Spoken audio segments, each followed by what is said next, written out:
certainly individual minds associated with individual bodies, kind of within their own subjective world, communicating via low bandwidth mechanisms like language. This will not be the only kind of mind in the future, and it very likely will not be the dominant kind of mind in the future, because it's just not efficient, if nothing else. I mean, there are problems with the unhappiness and suffering that's caused by the separation of people and our inability to understand and come together with each other as well as we would like. But beyond that, there's just plain informational inefficiency there. I mean, I learned something.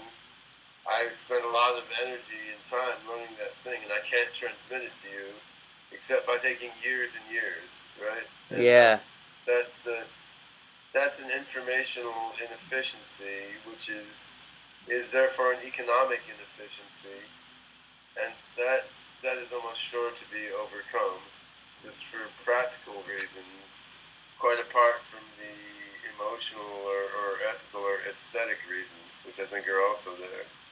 But to what extent individual minds, like we have now, will still exist, it's hard to say. I mean, we haven't obsoleted the insects, for example. There are still many insects around, and they have their own part to play, and it might be that human-like minds remain long after this new kind of more distributed, network-oriented, broad-based intelligence also has come into being. Cool. Yeah, no, it's an interesting way to put it. But I'm definitely congenial with the inefficiency aspect, and how that almost seems like, given where we're going and given that overcoming inefficiency has sort of been a, you know, a or the massive theme of technology, that some of that stuff's going to have to go. With that being said, and as kind of a wrap-up question, because this is something that fascinates me, you had mentioned kind of having an interdisciplinary approach to your particular project there with OpenCog.